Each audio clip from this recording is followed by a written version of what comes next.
Amigos de U-Channel, ¿qué tal? Sean bienvenidos una vez más a un capítulo de Política a la Carta, edición Elecciones 2023, Estado de México. En esta ocasión tenemos a una persona importante que se ha hecho ver en redes sociales, que es Alejandro Torres, estudiante de Relaciones Internacionales de la UNAM. Alejandro, ¿cómo te encuentras?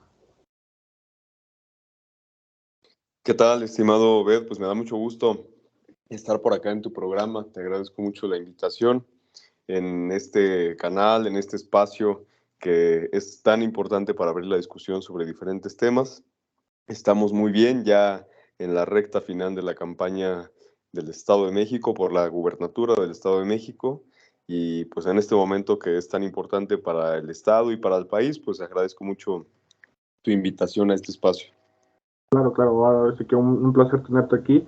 Y es cierto, el Estado de México es de los estados más importantes, es de los estados que tiene mayor población y también, por ende, mayor cantidad de población en la lista nominal a nivel nacional. Y, pues bueno, Alejandro, como mencionaste, ya estamos en la recta final, prácticamente a unos días de llevar a cabo las elecciones, pero primero quisiera presentarte el menú de este programa.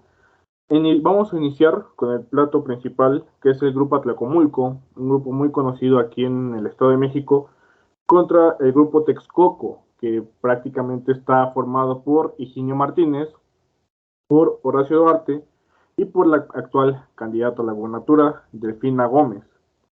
Como plato fuerte tendremos la recta final de la campaña y de postre vamos a tener las encuestas, que también ha sido bastante discutido en esta época de campaña. Entonces, Ale, te invito a degustar el platillo principal, que es el grupo Atlacomulco contra el grupo Texcoco.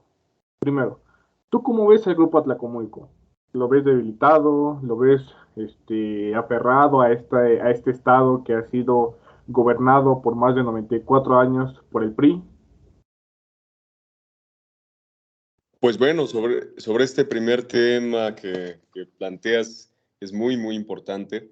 Mira, yo veo que, como dices, hay dos proyectos, más que dos grupos, porque pues se concibe la política del Estado de México también como algo en donde el grupo Atlacomulco aparece pues como un factor fundamental en el análisis histórico de toda la política del Estado. Viene a ser el grupo Atlacomulco, conformado por básicamente tres familias: la familia Montiel, la familia del Mazo y la familia Peña Nieto, entre otras, que pues son apellidos que sonarán mucho a nuestra audiencia porque se han destacado por escándalos de corrupción en los últimos años y por haber mal gobernado el Estado de México desde ya hace casi 100 años. De hecho, el actual gobernador es el nieto de Alfredo del Mazo Vélez, que fue el abuelo. Después continuó Alfredo del Mazo Maza, y el día de hoy Alfredo del Mazo, bueno, es el ya nieto de esta generación. Es como una dinastía, como una especie de monarquía que existiera en el Estado de México, en el que se van heredando el poder. También hemos tenido gobernadores como Emilio Choifet, como Arturo Montiel, que endeudaron el Estado de México, lo han saqueado, uno de los estados más ricos del país. Tuvimos a Erubiel Ávila. También hemos tenido pues, a gobernadores que han brillado por su ausencia, como el actual mandatario, el actual gobernador del Estado de México, que pues han tenido una administración, una gestión muy ausente ante los grandes problemas que tiene hoy el Estado de México, entre ellos la inseguridad, la falta de agua, la movilidad tan complicada que existe en este estado, la pobreza, la falta de acceso a la educación, a la salud, entre otras y otros temas, ¿no? A los grandes derechos que se han negado para 18 millones de personas que habitan el Estado de México, porque, como bien decías tú, pues es el estado de hecho más poblado del país.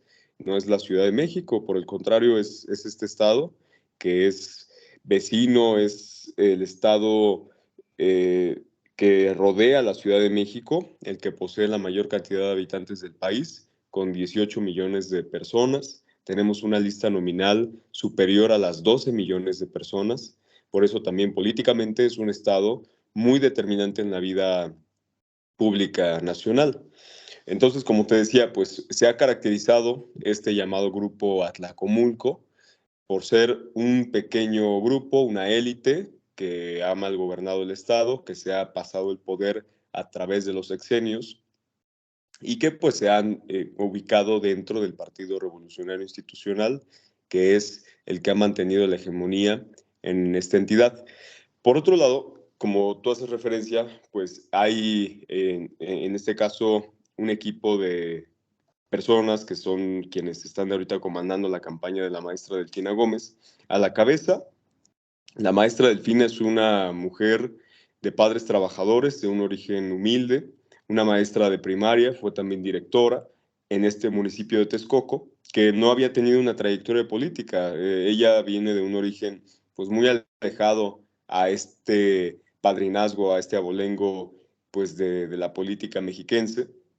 Ella viene de abajo y fue, pues, en la presidencia municipal de Texcoco, su primer espacio en el que participó, cuando le encargaron poder participar ya por el Movimiento de Regeneración Nacional, del que es dirigente el hoy presidente Andrés Manuel López Obrador, después fue diputada, y también de este municipio es el actual coordinador de la campaña, Horacio Duarte, que antes fue el coordinador de aduanas a nivel nacional. También está Egidio Martínez. Sin embargo, más que un grupo, quienes estamos formando parte de este proyecto, pues identificamos que es un movimiento muy amplio, porque la idea de este proceso electoral, sin dudas, va a ser la definición entre dos proyectos de nación, pero también en este caso entre dos proyectos para el Estado de México. Un proyecto que representa, por un lado, como te decía, con el Grupo Atlacomulco, la continuidad de la corrupción, del modelo neoliberal que ha profundizado las desigualdades en nuestro país, que pues ha negado la mayoría de los derechos para la mayoría de las personas y que se ha caracterizado pues por la corrupción, sencillamente. Por otro lado, tenemos otro proyecto, que es el proyecto de la Cuarta Transformación, que ya ha iniciado desde 2018 a nivel nacional, pero que aquí en el Estado de México pues se ha tardado en llegar. Y como te decía, pues más que la llegada de un grupo, un nuevo grupo que sustituya a esta clase política que ha gobernado y que se instale, por así decirlo, en el Palacio de Gobierno ahí en Toluca, pues a lo que se está apostando es a que todas las regiones del Estado tengan una representación, tengan la capacidad de incidir en el futuro gobierno del Estado de México, porque sin dudas, pues hay muchos políticos y políticas en las diversas regiones de esta entidad que hoy en día están en el juego, en esta disputa por hacer que llegue la maestra Delfina comandando el proyecto de la Cuarta Transformación aquí en el Estado de México. Entonces, así es como yo identifico esto que tú me planteas en esta definición de dos grupos que, como yo te digo, pues creo que en el sentido nacional ya también se va enmarcando esta elección en la definición de dos proyectos que también se va a acercar hacia el 2024, que pues también tendrá que ver con la continuidad del proyecto que hoy está en la Presidencia de la República o con el regreso, en este caso, a un modelo que pues fue el que gobernó durante 36 años aquí en todo el país, en México. Claro, claro. Ahora sí que, como lo comentas, son dos visiones, son dos proyectos. Uno que se podría decir que es continuar con esta política estatal, que por cierto, cabe mencionar que el Grupo Atlacomulco ha sido influyente también en la política nacional. Tuvimos un presidente que es emanado de este grupo, que es Enrique Peña Nieto. Y en cuanto al grupo Texcoco, yo hago referencia a esto porque, bueno, son tres personas, las tres personas compitieron el año pasado para ser candidato a gobernador. Afortunadamente o desafortunadamente para algunos y para otros, em, quedó Delfina. Creo que muchos ya habían dado por hecho que iba a volver a ser candidata. Yo estaba en ese grupo de dudo que vaya a volver a ser candidata debido al desempeño que tuvo en la Secretaría de Educación Pública, debido a que también fue superdelegada de aquí del Estado de México, que podría ser una contraparte o em, el contrapeso del gobernador. Pero, pues bueno, mira, en cuanto al grupo Atlacomulco, pues lo sabemos, incluso los priistas de cepa, los priistas, pues que ya llevan años en la política estatal, niegan la existencia de este grupo. Incluso yo recuerdo por ahí un video que recientemente apareció, en el cual Arturo Montiel decía, es que el grupo Atlacomulco no existe. El grupo de Tlacomulco es un mito. No es como que vayas a Tlacomulco y haya una sede que diga, ah, aquí está el grupo Tlacomulco. Y todos los miembros de ese grupo, que es un secreto a voces, niegan la existencia de este. Incluso Alejandra de Moral comentaba que ella no tiene nada que ver con el grupo Atlacomulco, que ella no sabe de la existencia de este grupo y que, pues, prácticamente eh, este grupo para ellos es algo inexistente. Sin embargo, sí tenemos en cuenta que es un músculo, por así decirlo, demasiado fuerte dentro del priismo. Ahora, en cuanto a Delfina, podríamos considerar que después de estos escándalos que tuvo, que le sacaron hace 6 años, cuando compitió por primera vez para ser candidata a gobernadora y tenía cara a cara a Alfredo del Mazo, sobre el 10% del salario que le quitó a los trabajadores del ayuntamiento de Texcoco, que creo que es algo que sí le ha pesado, que creo que es algo que sí le ha afectado, pero pienso que este discurso ya también lo han estado remarcando y quemando demasiado a tal punto que creo que la gente ya no le presta tanta importancia. Lo que sí es que en la campaña de Alejandra de Moral sí se ha remarcado esto de Delfina quitó las escuelas de tiempo completo. Y creo que también en la educación, sabiendo y teniendo en cuenta que tiene un déficit muy grande a nivel nacional, pues sí podría, o más bien podría ser considerado como un factor que sí puede llegar a pesar incluso un poco más que este diezmo que le quitó Fina a los trabajadores, que por cierto, en el primer debate, no sé si te acuerdas Alejandro, Fina comentó que era un donativo por parte de los trabajadores, pero que ese donativo no fue para ella, que ese donativo fue para el partido. Entonces, la pregunta que yo quiero hacerte, y en un momento más regresamos a este tema de Atlacomulco contra Texcoco, porque me estoy desviando, pero sí quisiera preguntarte esto. ¿Tú crees que le dio, por así decirlo, una mala imagen al partido, entre comillas, echarle la culpa a Morena de quitarle el diezmo a los trabajadores del ayuntamiento de Texcoco?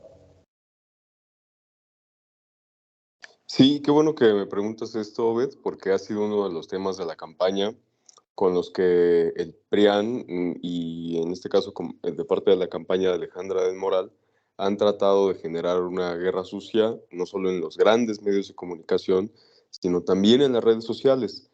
Y es muy importante seguir aclarándolo, seguir hablando al respecto, porque, como dice el presidente López Obrador, pues la calumnia cuando no mancha, tizna, ¿no? Sí llega a impactar, aunque no sea algo cierto, aunque sea algo impreciso, la forma en la que se maneja este asunto de cuando la maestra Delfina fue presidenta municipal de Texcoco, sí llega a calar en algunas personas que incluso nos hemos encontrado en la calle repiten este asunto tal y como lo escuchan. Hay una falta en algunos sectores todavía, principalmente de clase media, que en donde pues pudiera uno pensar que hay más información o más acceso a la información, pero realmente hay una mayor exposición a contaminarse de toda esta campaña que está en los grandes medios de comunicación, que está en las redes sociales, que está pues en todas las formas de comunicación, en las redes, incluso en chats de WhatsApp vecinales. Tiene una estructura, el priismo, muy aceitada, con la que comparte información que necesariamente no es verdadera, ¿no? Sino que busca manchar al oponente, manchar al contrincante para pues, tratar de restarle apoyos. Entonces, este tema es muy importante aclararlo, porque como se ha dicho, cuando la maestra Delfina gobierna el municipio de Texcoco, pues tú recordarás en ese entonces fue cuando todavía Morena y el movimiento pues estaba construyéndose. En todo el país, desde ese entonces, tanto diputados federales, locales, que pues eran los primeros espacios que Morena tenía para, de incidencia, de participación después de que fuera el PRD, todos los servidores públicos, todos los diputados, como te digo, regidores, presidentes municipales, hacían una aportación voluntaria al movimiento para poder hacer crecer y llevar a cabo todas las actividades que se tuvieran que llevar a cabo de parte del partido. Esto fue una forma en la que se construyó el movimiento y de hecho, pues es una forma en la que todos los movimientos sociales en el mundo, cuando hay una independencia de los poderes económicos, cuando hay una independencia de los poderes fácticos, esta es una forma en la que muchos movimientos sociales tienen que construirse justamente para lograr esa autonomía de los intereses de los cárteles, incluso aquí en México, de lograr una independencia del poder económico. Esa es la esencia de Morena y esa es la esencia de este movimiento. Por lo que en este caso en Texcoco también sucedía esto, que era una aportación voluntaria que las y los trabajadores hacían, que la misma maestra Delfina hacía, que los diputados federales, locales llevaban a cabo. Y ahí se habla mucho de la sentencia del Tribunal Electoral en este asunto, del el 10% del salario de los trabajadores de Texcoco, y se emitió una sanción a Morena por no haber reportado correctamente en la fiscalización estas aportaciones voluntarias que se hacen al partido, que de hecho es una de las formas de financiamiento que tienen hoy en día todos los partidos. Por un lado, el financiamiento público que reciben cada año para su gasto ordinario, también reciben un financiamiento extraordinario cuando hay un proceso electoral, pero hay una forma de financiamiento que también es a través de aportaciones. Pero en este tema de las aportaciones siempre se tiene mucho cuidado de que se fiscalice adecuadamente para evitar que, por supuesto, también puedan realizarse aportaciones a los partidos políticos que provengan de fuentes no lícitas, no legales. Por ello, el partido en este entonces, cuando se llevó a cabo la participación, la aportación voluntaria de este ingreso de los trabajadores, no lo reportó adecuadamente ante el INE. Fue ahí una falla más de forma que de fondo, de trámite, que no se reportó conforme a los requisitos que establece el INE. Y como no se reportó adecuadamente, el INE emitió una sanción. No porque se dijera que provenía de un origen ilícito o no porque se violentara, por ejemplo, los derechos de los trabajadores, sino simplemente porque esta fiscalización no se hizo de forma adecuada en ese momento. Esta es la sentencia del tribunal y esto es la realidad, estos son los hechos. En ningún momento se emitió una sentencia en contra de la maestra Delfina. No podría estar compitiendo ahora, por ejemplo, no hubiera podido ser servidora pública después de eso, que incluso fue secretaria de Educación Pública. Hoy no podría estar compitiendo, no solo porque tuviera un impedimento legal para poder competir para ser gobernadora del estado, sino porque en los principios de nuestro movimiento pues está no mentir, no robar y no traicionar al pueblo. Entonces, si esto hubiera sido así, no se le hubiera permitido a la maestra Delfina ser candidata Y como te digo, pues es muy importante aclararlo para que se pueda conocer la realidad de este asunto, que se sepa cómo se dio en ese momento. Y de hecho, hasta es un gran tema para mencionar y llevar a cabo, porque, y para abordar en esta mesa, porque se ha hablado mucho, por ejemplo, de este caso, pero no se habla, pues, de cómo se financian los otros partidos. ¿Qué financiamiento recibe hoy en día la oposición en México? Que ahí sí no viene de recursos lícitos. Hoy en día la oposición está recibiendo financiamiento del gobierno de los Estados Unidos, por un lado, esto es algo que está comprobado, reciben financiamiento a través de organizaciones no gubernamentales y del Departamento de Estado para tener actividades golpistas en contra del actual gobierno que desestabilicen la vida democrática, la vida política del país. Tienen financiamiento a través de los medios de comunicación para que, como te digo, haya una campaña permanente en contra del proyecto que hoy encabeza el presidente López Obrador. Y también han recibido financiamiento de parte del crimen organizado desde hace décadas. Y en particular, pues hemos visto el caso de la guerra que desató Felipe Calderón, de los vínculos que tuvo su gobierno, el PAN particularmente, con García Luna, con el cártel de Sinaloa y con otros cárteles. Está comprobada esta relación, los recursos que se manejaban entre la clase política que gobernaba el país, también de los estados, y el narcotráfico, los pactos que había criminales para que no se tocara al narcotráfico y por el contrario se utilizara al Estado para combatir a otras bandas que no convenían al cártel que en ese momento gobernaba. Entonces creo que se habla muy poco de esto, también se habla muy poco del financiamiento ilegal que reciben partidos como el PRI y el PAN de parte del gran empresariado en México, de parte de grandes empresarios corruptos que no, a los que no les conviene que llegue un proyecto como la Cuarta Transformación, porque esto puede afectar a sus privilegios que han tenido durante tanto tiempo. Entonces también ha habido mucho financiamiento, estamos hablando de miles de millones de pesos que han recibido sin transparencia, por debajo del agua, sin reportarlo adecuadamente a la autoridad electoral, que pues les ayuda a comprar votos y por eso en elecciones como la que vamos a vivir el próximo domingo 4 de junio, para el PRI y el PAN es como un día de compras, en donde salen a comprar conciencias, a comprar voluntades. La gente que nos está escuchando lo puede ver, tienen una cantidad de recursos casi infinita, pueden comprar tinacos, despensas, tamales, como dice el presidente, ¿no? Chivos, puercos, cochinos, marranos, ¿no? Pueden comprar de todo, les pueden dar frijol con gorgojo, los 500 pesos, los 1000 pesos.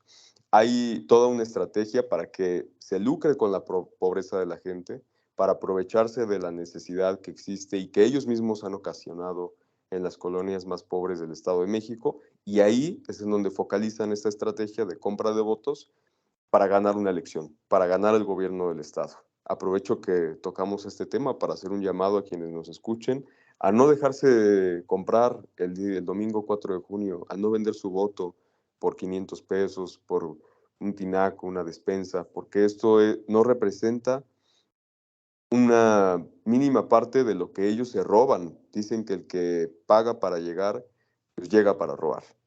Entonces, Morena nunca se ha manejado así.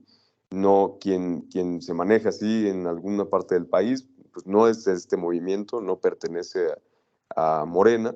La forma en la que Morena ha estado convenciendo a las personas en todo el Estado de México ha sido a través del toque de puertas, platicando, compartiendo las propuestas de la maestra Delfina, haciendo lo que nosotros llamamos la revolución de las conciencias, que consiste en generar un despertar colectivo para que se conozca la historia del Estado de México, que se sepa de dónde venimos y también exponer cuál es el proyecto de nación que nosotros queremos, que queremos un país mucho más justo, más igualitario, con más oportunidades para todas y todos, con acceso a los grandes derechos que se han negado durante tanto tiempo para las y los mexiquenses.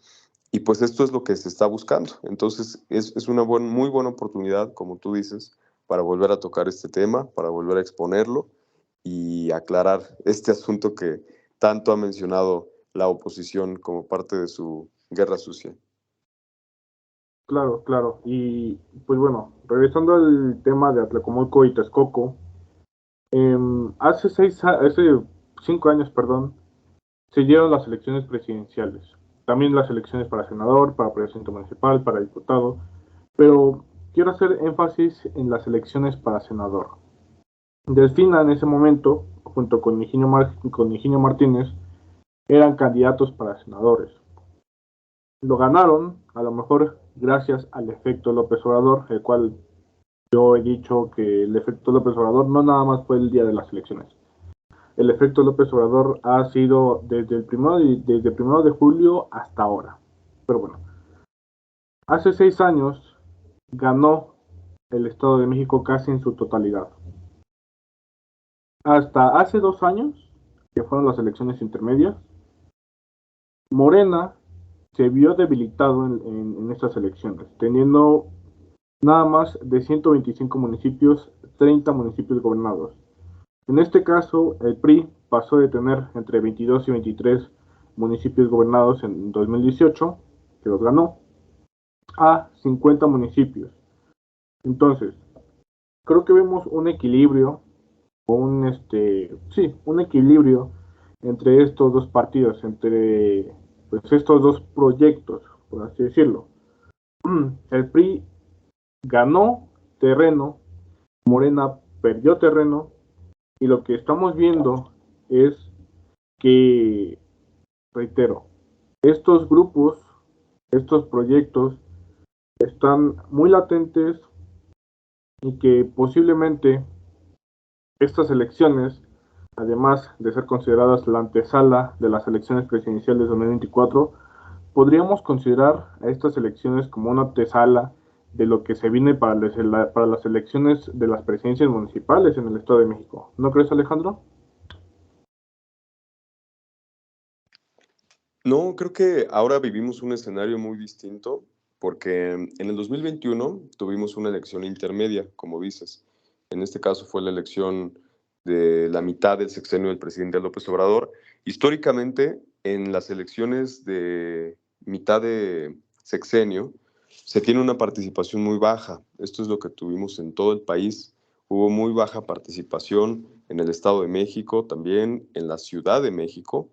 Y yo atribuyo a esto esta pérdida que se tuvo de muchas alcaldías en la Ciudad de México, pero también de algunos distritos electorales y algunos municipios en el Estado de México para Morena. En este caso, municipios, como dices, que ya se habían ganado en 2018, que ya habían sido gobernados por primera vez por Morena, principalmente municipios de la zona poniente del Estado de México, que es una de las zonas urbanas en donde habitan buena parte de la clase media de aquí del Valle de México.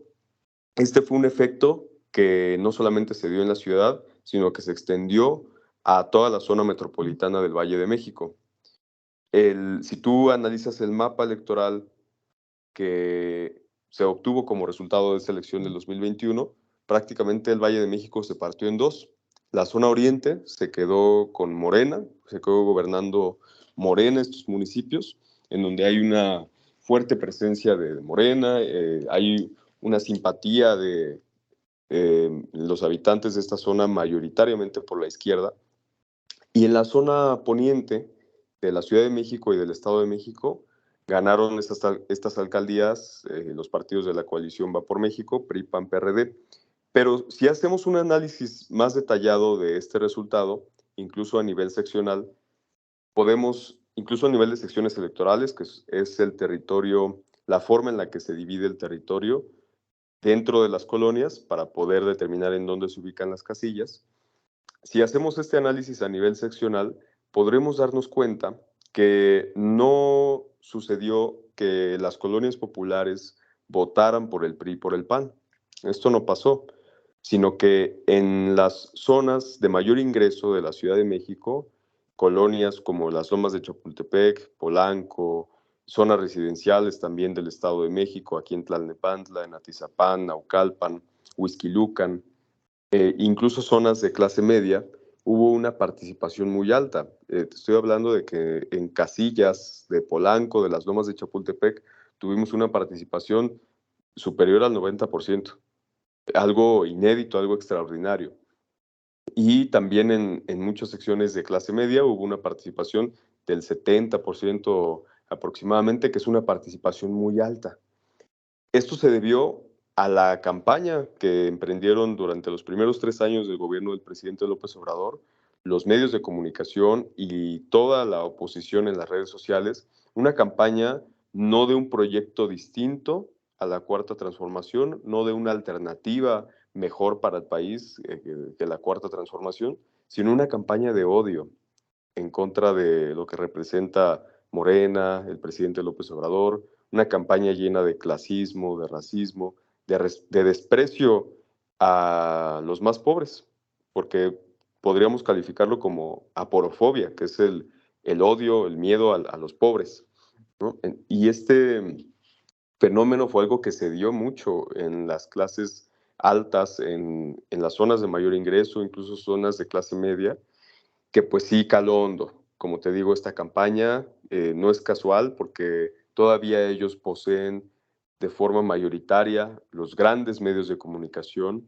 son propiedad de empresarios que tienen intereses muy claros, muy definidos y que constantemente están bombardeando a la población con desinformación, con odio, con mentiras, en el radio, en la televisión, en internet, a través de todos los medios.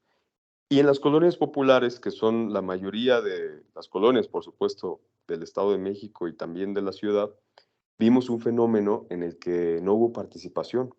La gente no salió a votar. Como te digo, no es que hayan salido a votar por el PRI o PAN, sino que hubo una participación muy baja. Yo atribuyo esto a varios factores, pero los principales, para resumirlo de forma muy rápida, por un lado, a una cultura que también el neoliberalismo nos heredó de poca participación política y de falta de organización comunitaria que pues promueva la participación en estos procesos, que considere la importancia que se tiene de seguir saliendo a votar, de que si nos quedamos en la casa, otros van a decidir por nosotros. Si nosotros no hacemos, otros van a hacer por nosotros. Si nosotros no pensamos, otros van a pensar por nosotros. Y si nosotros no decidimos, pues van a ser otras y otros los que vayan a votar y a decidir cuál va a ser el futuro del lugar en donde vivimos. Y creo que esto, como te digo, pues fue una de las principales razones por las que tuvimos esta baja participación. Pero también, hay que decirlo, hubo un fenómeno de baja participación por las experiencias de algunos gobiernos locales en la zona poniente del Estado de México que no cumplieron con las expectativas que tenía la población, que tenían una expectativa muy alta de que llegara el proyecto del presidente López Obrador, pero que actores locales no cubrieron esa alta expectativa, no estuvieron muchos actores locales a la altura de las circunstancias para dar a la gente un gobierno como el que merecen y como el que han esperado durante mucho tiempo. Entonces yo creo que esta autocrítica es muy, muy importante para el proceso electoral también del año 2024 y para resaltar la importancia de que lleguen perfiles que sí cubran las expectativas de los ciudadanos, que es lo que se merecen. Pero para que esto suceda, no va a darse de forma espontánea, ni va a darse por voluntad solamente de las dirigencias de los partidos, sino tenemos que acercarnos cada vez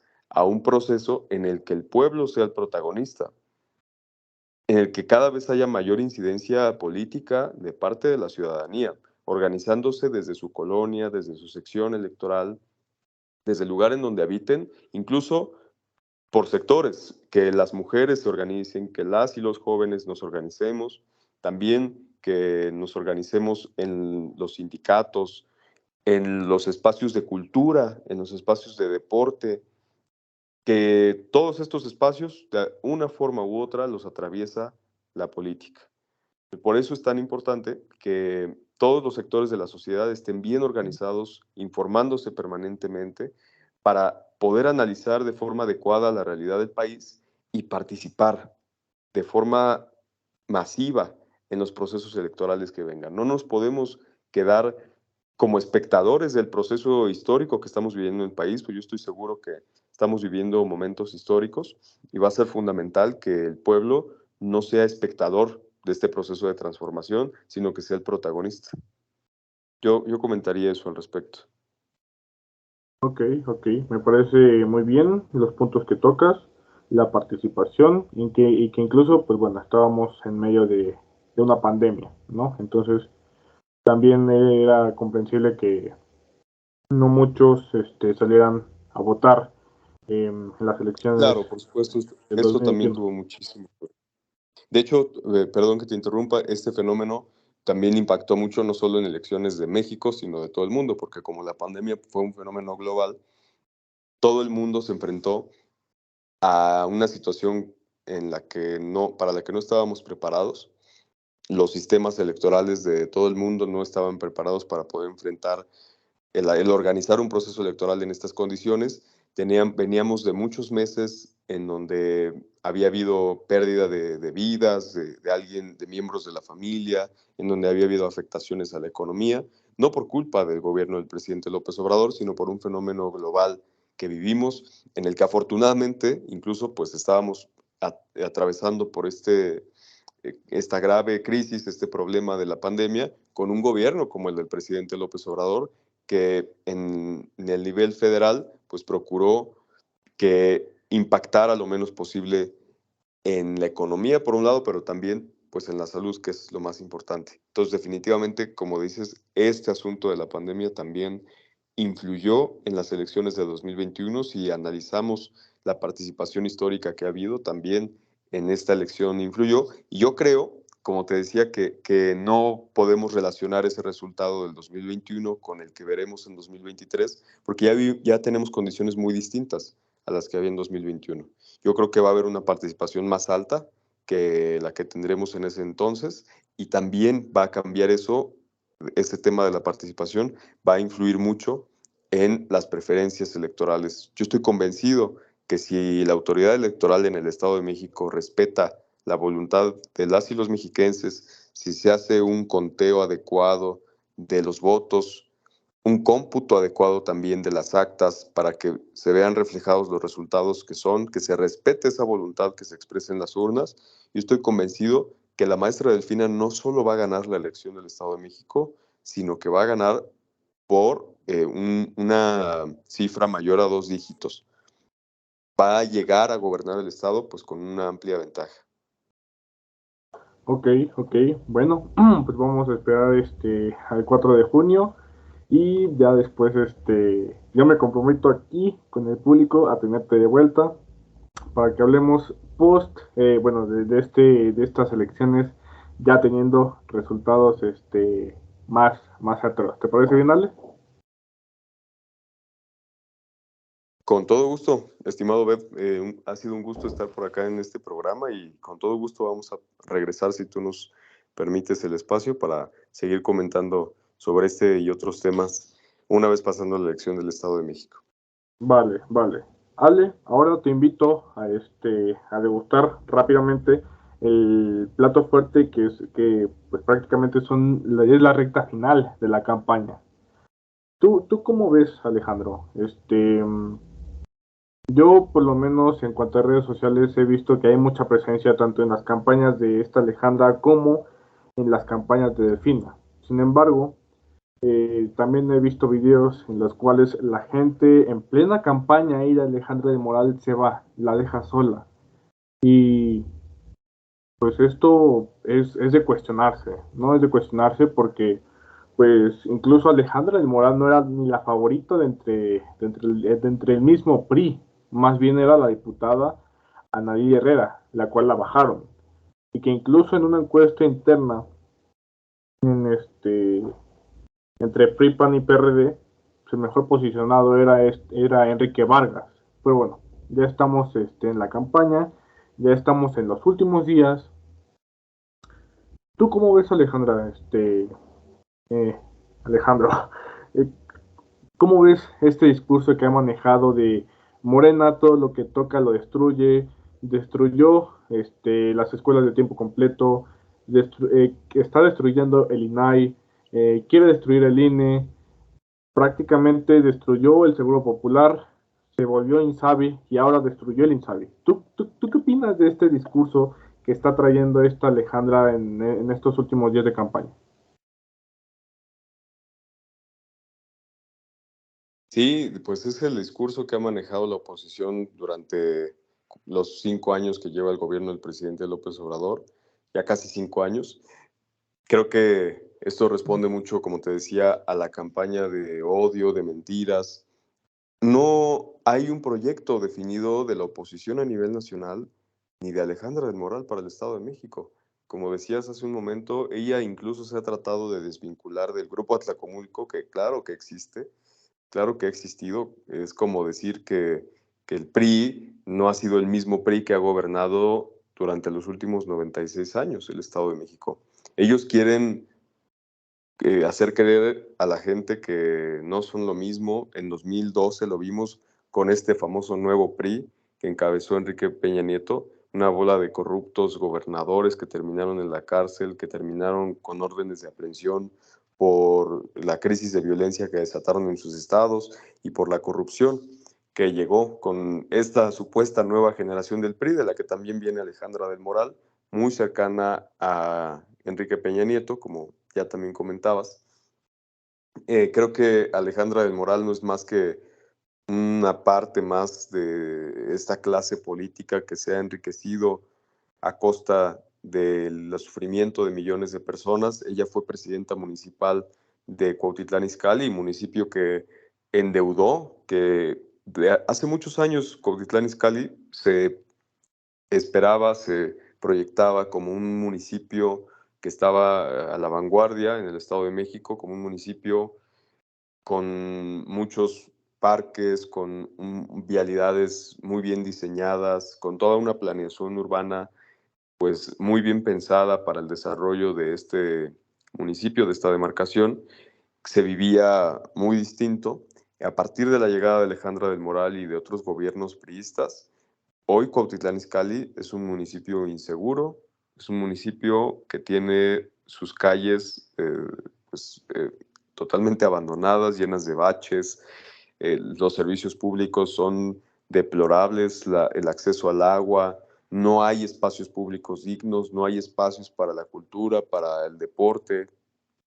Creo que principalmente el tema de la violencia, el tema de la inseguridad es algo de lo que más se ha sentido en Cuautitlán Izcalli. Las bandas que se apoderaron del municipio y que hoy pues representan un riesgo, una amenaza para las familias de este municipio. Entonces, yo creo que ¿cómo podría Alejandra del Moral venir al Estado de México, a los demás municipios, a pedir el voto de las y los mexiquenses, cuando ella en su municipio fue la responsable de la decadencia que hoy vive esta demarcación? Cuando ella fue la responsable hasta hace unos meses de la Secretaría de Desarrollo Social del Gobierno del Estado de México, y ella fue la principal operadora del programa del Salario Rosa desde el Gobierno del Estado de México. Estamos hablando de un programa que no tiene como objetivo beneficiar a las mujeres del Estado de México. Como te decía, en el Estado de México hay 18 millones de habitantes, más de la mitad de esos 18 millones son mujeres. Entonces, pues arriba de 9 millones de personas estarían siendo pues, mujeres que habitan el Estado de México. Supuestamente el PRI, el gobierno del Estado de México, declara que hay un beneficio de alrededor de 600,000 mujeres que reciben el salario rosa. Como puedes ver, para empezar, ahí hay una proporción muy distante entre la cantidad de mujeres que hay en el Estado de México y quienes supuestamente son beneficiarias de este programa, que para empezar no es un programa permanente, sino que tiene una duración muy corta, pero funciona con un esquema piramidal como si fuera una empresa y un negocio tipo Avon, tipo una venta de productos Mary Kay, ¿no? Así en donde una mujer que recibe el salario rosa, en este caso una operadora del salario rosa de la colonia, recibe una cierta cantidad de apoyos que puede entregar a las mujeres que esa persona considere. Pueden ser sus amigas, puede ser quien le caiga bien, puede ser parte de su familia, pero el objetivo es que se junte a otras 10 mujeres que voten por el PRI, que asistan a los eventos del gobernador, que vayan a aplaudirle a los priistas, que por supuesto cuando se llegue el proceso electoral le den su voto al PRI. Esto es algo temporal y de hecho el eslogan del programa social del Salario Rosa es Ve por Más. ¿Por qué es Ve por Más? Porque de hecho esto era tendencia. Cada que el Salario Rosa se entregaba en algún municipio, se hacía tendencia el hashtag que es Ve por Más. Esto descaradamente se trata de que si una mujer recibe el Salario Rosa por un determinado tiempo, la forma en la que puede seguir siendo beneficiaria es después esta beneficiaria juntando a otras 10 personas más para meter en esta estructura del PRI. Es algo verdaderamente perverso, que duele incluso decirlo, duele incluso contarlo, cómo se ha abusado de la necesidad de las mujeres del Estado de México. Y cómo ha sido una mujer, en este caso Alejandra del Moral, como responsable de este programa, la que ha abusado de esa necesidad de las mujeres en el Estado, que se han aprovechado de las carencias que tienen, saben bien, tienen mucha conciencia de que son las mujeres en el Estado de México las más preocupadas por sus familias, son las más trabajadoras, son las que sostienen al hogar, las que van a buscar la comida todos los días para que haya un plato en la mesa y son el sustento de nuestro país, las mujeres, las madres de familia. Ellos han aprovechado de esto para ver ahí un botín político electoral, con el que cada 6 años pueden aprovecharse y, como te digo, pues crear esta estructura que atienda a las mujeres del Estado de México a una parte muy reducida. Solamente calculan el número de beneficiarias que deben recibir el Salario Rosa en el Estado de México en función de la cantidad de personas que necesitan para ganar la elección. No lo calculan a partir de la cantidad de mujeres que requieran este apoyo, sino de la cantidad de mujeres, como te digo, que necesitan para ganar elecciones. Esto se tiene que acabar, esto ya no puede seguir sucediendo, es algo que lastima la dignidad, que pisotea la dignidad de las mujeres del Estado de México. Es algo que nos duele profundamente a quienes estamos con la maestra Delfina y a quienes estamos en la Cuarta Transformación. Y ahí, de hecho, ya se ha propuesto que el Salario Rosa, como tal, como este apoyo que se da a las mujeres, no se elimine, sino que se transforme en un derecho al que tengan acceso las mujeres que sean madres solteras, que tengan necesidad de recibirlo, todas las mujeres en el Estado de México que tengan esa necesidad de recibir un apoyo, lo van a seguir recibiendo. Ya no va a ser a través de este esquema en el que se condiciona a las mujeres para recibir un apoyo y que cuando se acerca el proceso electoral son amenazadas y condicionadas. Esto se va a terminar, aprovechamos este espacio para decirle a las mujeres que nos escuchan y también a los hombres que nos escuchan que nos ayuden a decirle a quien pues conozcan que sea beneficiaria de este programa social que no se dejen amenazar y que no se dejen condicionar porque esto se va a terminar muy pronto, esa amenaza, el condicionamiento que reciben, porque con la maestra Delfina se va a transformar este programa en un derecho, así como se reciben hoy las pensiones de adulto mayor y las pensiones para personas con discapacidad, sin intermediarios, sin que sea un operador en la colonia el que maneje esos recursos, se va a hacer a través de una tarjeta que se va a cobrar así como se cobran los programas del bienestar, va a ser más el monto que reciban y pues no, como te digo, lo más importante es que va a ser un derecho garantizado, que no se les va a quitar, que no se les va a estar amenazando para que voten por Morena, por ejemplo, o que voten por algún otro partido, sino que ya va a ser en total libertad, que puedan hacer uso de este derecho, que va a ser este nuevo programa para las mujeres en el Estado. Y yo creo que pues es de lo que más nos entusiasma de que ya pueda llegar el proyecto de la 4T aquí al Estado de México. Ya dar vuelta a la página a esa historia negra de abusos, de humillaciones al pueblo, que pues tanto nos han lastimado. Claro, claro, y ahora sí que, pues, creo que es importante también decir y mencionar que las únicas beneficiarias de este programa implementado por el actual gobernador serán prácticamente mujeres que estaban afiliadas al PRI. Pero bueno, ahora, Alejandro, del lado contrario, del lado de Delfina,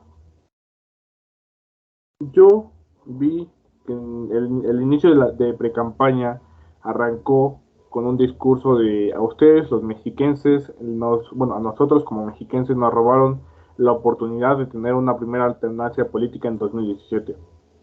Tenemos esta oportunidad y no la podemos desaprovechar. Y creo que es cierto, no podemos desaprovechar esta oportunidad que se nos da de tener por primera vez una alternancia política en el Estado de México, pero me causa un poco de curiosidad que, al igual que Alejandra, esté evocando a los sentimientos, que esté tratando de desbordar pasiones con este discurso, o que haya iniciado con este discurso. Sin embargo, en la actual campaña ha tratado de minimizar a PRI, PAN y PRD, pero y afortunadamente o desafortunadamente para unos y para otros le ha funcionado. Entonces, ¿tú cómo ves a Delfina, Alejandro? ¿Cómo es a Delfina en cuanto a su campaña y a su discurso?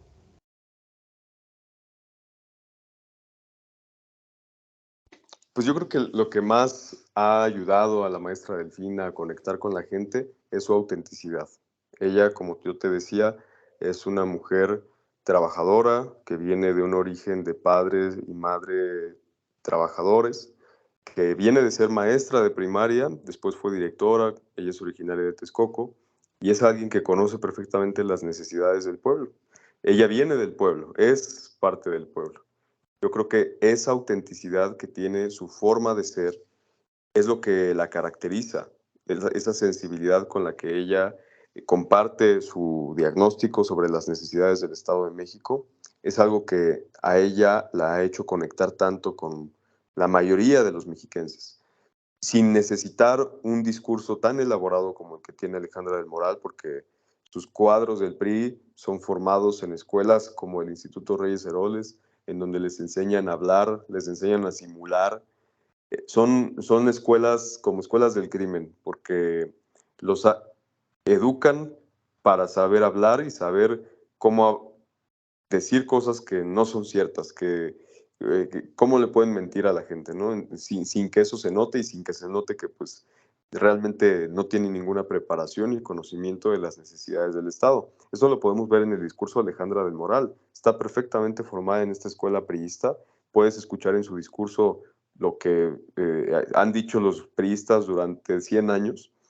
Y en el caso de la maestra Delfina, vemos mucha sensibilidad, mucho temple ante los ataques de la derecha, ante los ataques de la propia Alejandra del Moral. La maestra Delfina ha optado por no caer en la descalificación, incluso en la descalificación de su oponente. Muchos podrían pensar que incluso la maestra Delfina pudiera ser más ruda con Alejandra del Moral, pero ella no ha apostado a la confrontación, tiene la tranquilidad de que el pueblo mexiquense ya despertó, que ya ha decidido por un cambio, aunque esto se va a expresar en las urnas hasta el 4 de junio, pero de forma mayoritaria, pues es algo que el pueblo mexiquense ya decidió. Y ella también tiene la conciencia tranquila de que, como te digo, pues ninguno de los espacios en donde ella ha tenido alguna responsabilidad, pues ha caído en crímenes, en delitos, en actos de corrupción. Yo creo que es esa tranquilidad que tiene en su conciencia, el tener un proyecto tan claro para el Estado de México, porque ella ha presentado un documento que se conoce como las propuestas del pueblo para el cambio. ¿Por qué se llama Propuestas del Pueblo para el Cambio? Porque ella elaboró este programa de gobierno a partir de las cartitas, papeles, en muchos casos oficios y documentos que las y los mexiquenses le han hecho llegar en los recorridos que ha hecho por los 125 municipios del estado. A partir de estas necesidades que le han expresado y de estas propuestas, ella ha construido su programa de gobierno, que es por un lado muy ambicioso, pero también muy realista sobre lo que se puede hacer en 6 años de gobierno solamente. Entonces, creo que ya hay propuestas muy claras, hay ejes de su gobierno que están ya muy bien definidos. Como te digo, por un lado, en el asunto del bienestar social, de los programas que deben de implementarse. Uno es el programa de apoyo a las mujeres, que ya no se va a condicionar, sino que va a ser ahora un derecho. Por otro lado, se va a ampliar la pensión para personas con discapacidad, que hoy se recibe hasta los 29 años, ya se va a dar de los 30 a los 64 años, para que a partir de los 65 las personas con discapacidad pues ya reciban la pensión de adulto mayor. También se ha hablado de la transformación del sistema de movilidad del Estado de México. Se tiene que ordenar la movilidad en el Estado. Hoy en día hay una cantidad de concesiones que se han otorgado a particulares que solamente han servido para controlar electoralmente a las rutas de transporte en el Estado de México. Entonces, la maestra Delfina tiene muy claro esto y ya ella va a poner sobre la mesa la necesidad de ordenar el transporte para garantizar la seguridad y el digno transporte a quienes utilizan pues el transporte público, que es la mayoría de los mexiquenses. Por otro lado, el tema de salud, se tienen que recuperar los hospitales que durante décadas han dejado abandonados los gobiernos priistas. Simplemente aquí en Tlalnepantla hay un hospital que fue afectado en el 2017 porque se robaron el dinero del seguro para este hospital y desde ese entonces ha estado abandonado, se pasó la pandemia y los mexiquenses nos tuvimos que ir a atender a la Ciudad de México, en los hospitales de la Ciudad de México, a los mexiquenses que les dio COVID. Entonces es urgente también recuperar el sistema de salud público en el Estado de México con estos hospitales que ya se construyen para que pueda haber acceso a la salud. Estamos hablando también de la atención a los jóvenes, que se ha hablado tan poco, nos han ignorado tanto durante décadas, y la maestra Delfina ha planteado en aspectos generales 3 programas que me parecen excelentes. Por un lado, es el acceso al empleo, al primer empleo, para que el gobierno del Estado pueda tener un programa en el que facilite el acceso al primer empleo a personas jóvenes que ya hayan egresado de las universidades, pero también a quienes no hayan tenido posibilidad de estudiar. Pero también, para que haya esa posibilidad de estudiar, se está planteando la construcción de nuevas universidades, comenzando por la Universidad de Naucalpan, que ya tiene ahí el predio listo para que se pueda hacer una universidad, y acabar con la corrupción con las universidades que dependen del gobierno del Estado de México. A pesar de que son universidades algunas autónomas, como en este caso la UAMX, es necesario impulsar una política de combate a la corrupción en estas universidades para que cada vez las y los estudiantes tengamos mayor acceso a los derechos, que haya acceso a un comedor para poder garantizar la alimentación, a transporte seguro, a becas para que se pueda concluir con los estudios. Y también se está hablando por primera vez del acceso a la primera vivienda. Este es otro de los programas que la maestra Delfina ha planteado para los jóvenes. Ya el poner esto en el mapa, el poner sobre la mesa el derecho a la vivienda para las y los jóvenes es algo que me parece incluso de avanzada, con otras experiencias de la 4T en el país. Es algo de lo que se ha hablado muy poco, que es fundamental, porque es un sueño, un derecho al que prácticamente nuestra generación ya había renunciado, ¿no? De tener una casa propia, de poder hacerse de un hogar. Entonces yo creo que va a ser muy importante que ya se dé un primer paso en esta materia, que es de acceso a la vivienda. Y hay una serie de programas también ambientales que son fundamentales para recuperar la vida digna en el estado. Han devastado los bosques de agua, que son los que nos abastecen de este líquido vital en las zonas urbanas, han sido devastados y es importante, por lo que se va a llevar a cabo la reforestación más grande que se ha hecho en la historia de todo el estado. Este es un tema también muy importante, esta reforestación que se va a llevar a cabo en las zonas donde se ha talado para construcciones de proyectos inmobiliarios, para lucrar con la madera de forma ilegal, pero también pues se tiene que regular el consumo del agua por parte de las industrias y de estos fraccionamientos y zonas residenciales que se han construido de forma ilegal en las zonas de mayor riqueza ambiental, ¿no? Del Estado de México, en donde hay bosques. Esto es algo que compete pues a todo el Estado, no solamente a una zona, sino es un acceso al agua al que pues debe estar garantizado para todos los habitantes del Estado de México.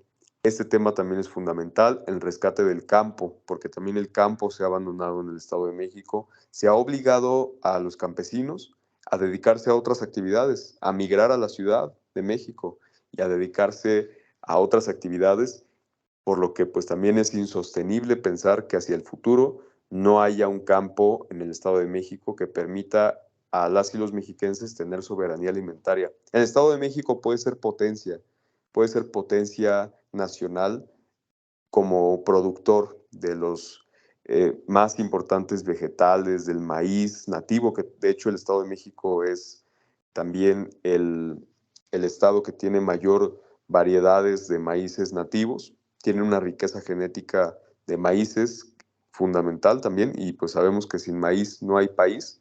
Es importantísimo rescatar el campo también para bienestar de todos los mexiquenses. Entonces yo creo que son muchos ejes, como te digo, seguramente a algunos se nos pase, pero creo que ya con estos temas que hemos puesto sobre la mesa podemos tener una idea de la claridad que tiene la maestra Delfina para el proyecto que va a llevar a cabo en el Estado de México, que va a comenzar, que también hay que decirlo. Esta va a ser la primera etapa de la transformación, de la regeneración del Estado de México.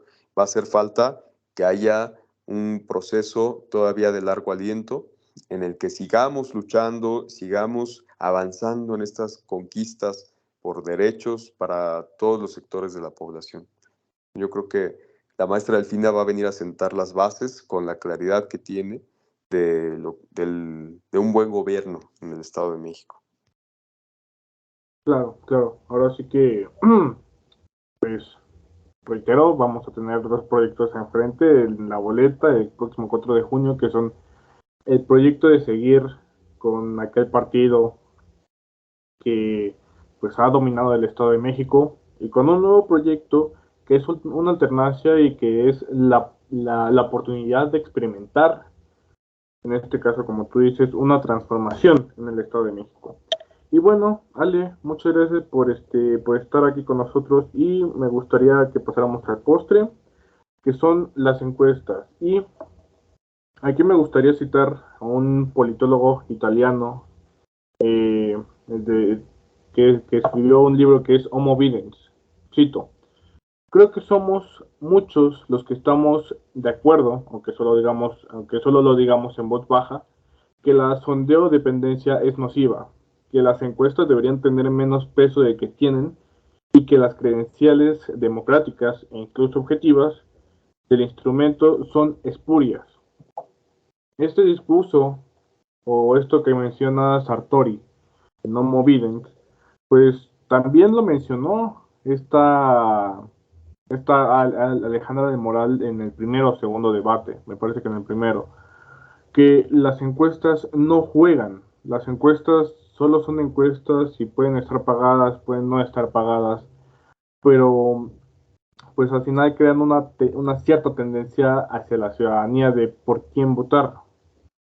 Y pues bueno, ahora sí que si nos vamos a las encuestas, Massive Caller pues pone 5 puntos arriba a Delfina de Alejandra.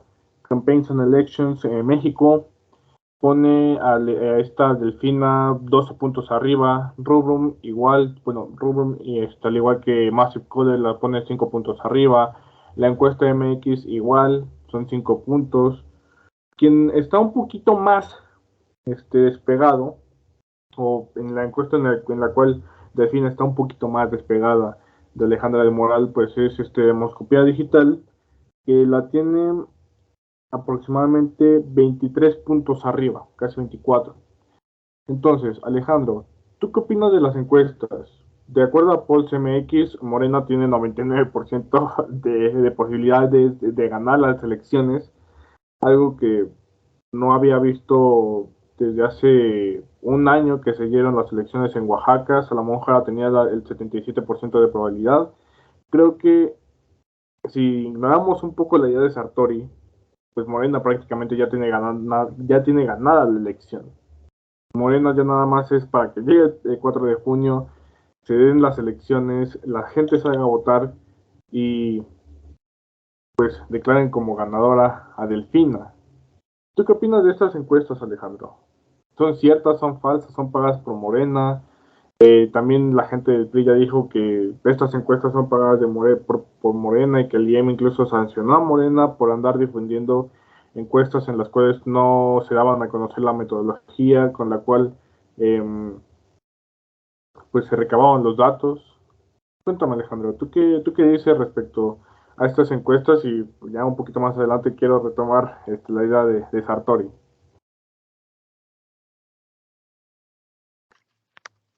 Sí, pues mira, creo que lo que se ha reflejado en las encuestas hasta este momento, como tú dices, son las preferencias y la intención de voto que tienen los mexiquenses rumbo al 4 de junio.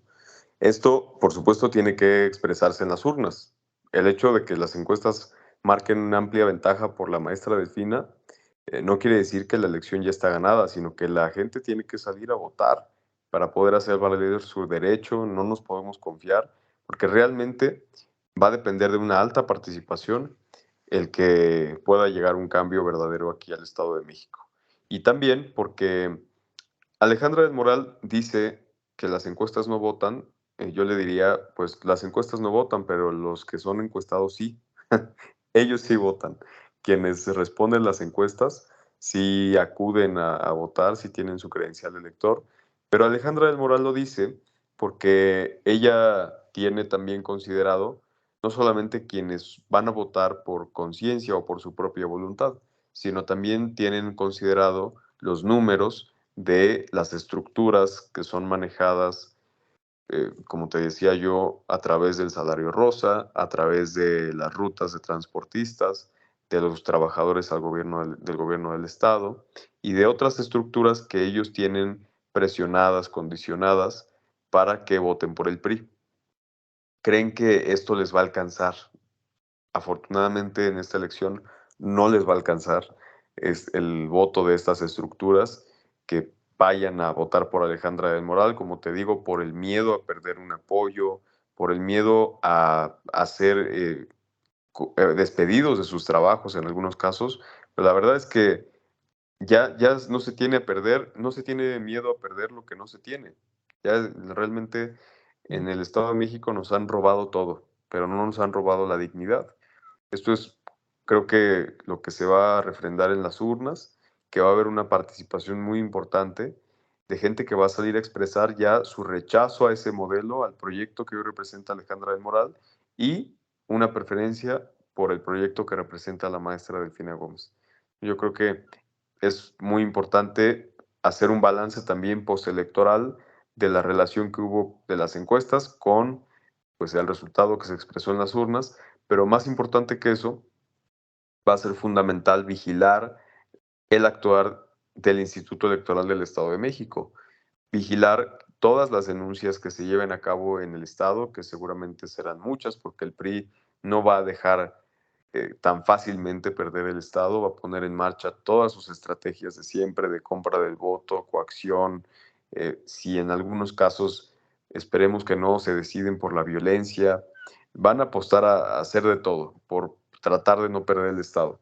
Pero yo creo que en general va a ser una jornada pacífica, pero que van a tratar de manchar con este tipo de acciones. Por eso va a ser muy importante que la gente denuncie, que sepan que hay que tomar una foto de evidencia, un video, expresar el tiempo en el que sucedió este hecho, el modo, cómo fue que sucedió y el lugar, en este caso la ubicación, la casilla, la sección electoral en donde se llevó a cabo este acto ilícito de parte del PRI o del PAN, para denunciarlo y que pueda hacerse de conocimiento de la autoridad electoral. También hay que vigilar muy de cerca el conteo de votos, que se respete, como yo te decía, la voluntad que se expresa en las urnas.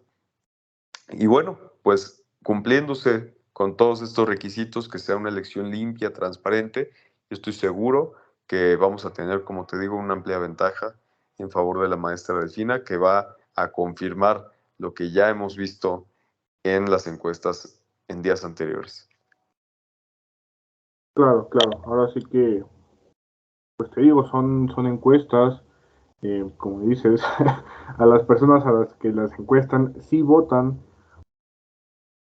pero pues bueno, ahora sí que vamos Vamos a esperar el 4 de junio. ¿Y tú qué opinas sobre lo que te dije de Sartori, Alejandro, de que la gente ya no debería de hacer caso a las encuestas, que prácticamente son nocivas y que incluso retomando una idea de su libro de biopolítica, pues influyen al voto y a la ciudadanía?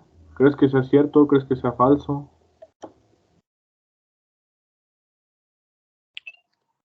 Creo que todavía pueden incidir en algunos sectores, pueden influir en la percepción que se tiene del proceso electoral.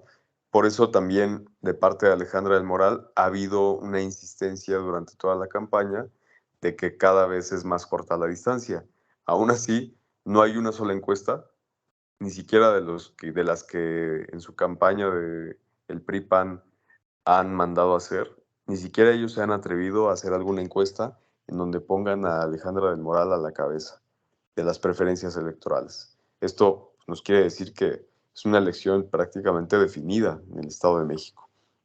A lo que más se han atrevido, pues es a decir que la distancia se ha acortado entre la maestra Delfina y Alejandra del Moral. Sin embargo, pues estamos a 8 días de la elección. Esto es una tendencia irreversible.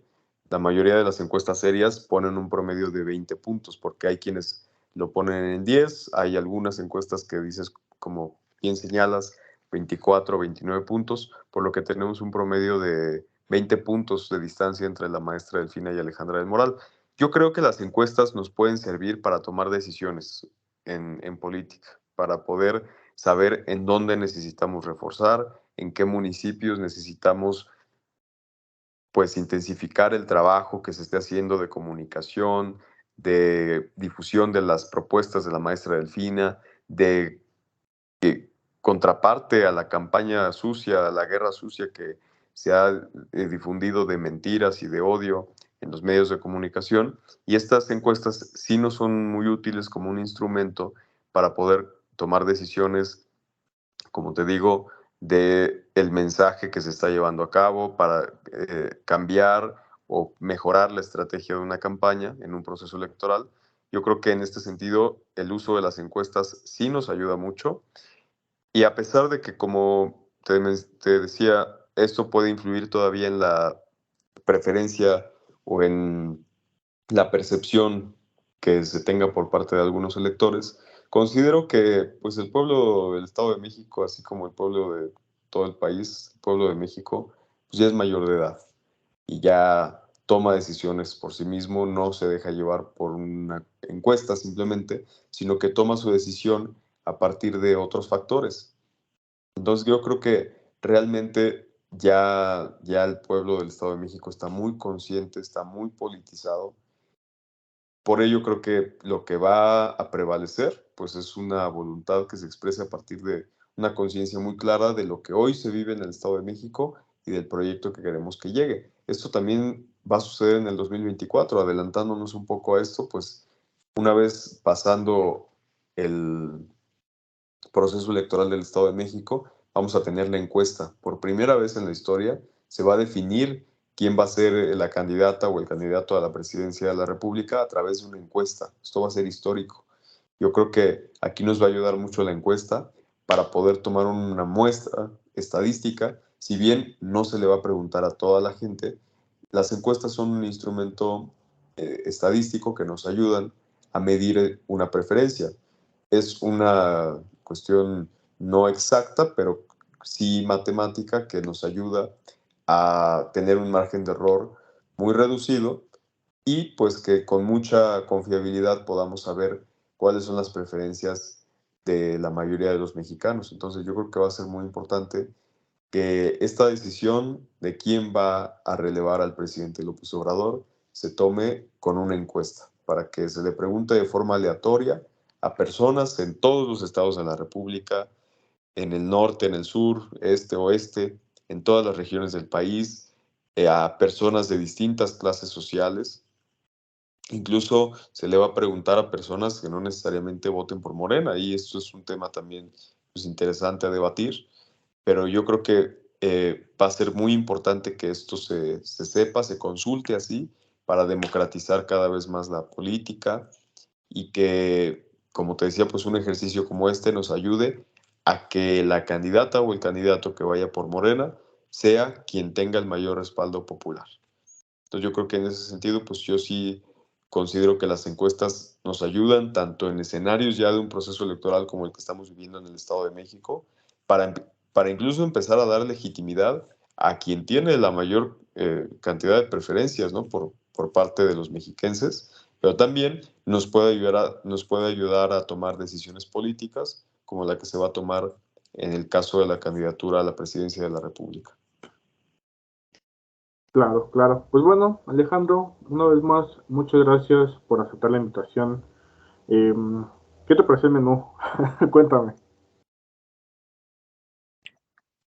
Muy bien, creo que fueron los temas de los más importantes de este proceso electoral. Primero, pues un contexto, dicen que no hay texto sin contexto, entonces necesitábamos hablar de el Grupo Atlacomulco, del proyecto de la 4T, de dónde viene cada uno de estos dos proyectos, de dónde viene la maestra Delfina, pero también fue muy importante pues, ya abordar en la materia lo que se ha estado discutiendo en la campaña, ¿no? ¿Cuáles son los dos proyectos que están en juego? ¿Cuál es el contenido? Y también hacer un análisis de las condiciones políticas del Estado de México.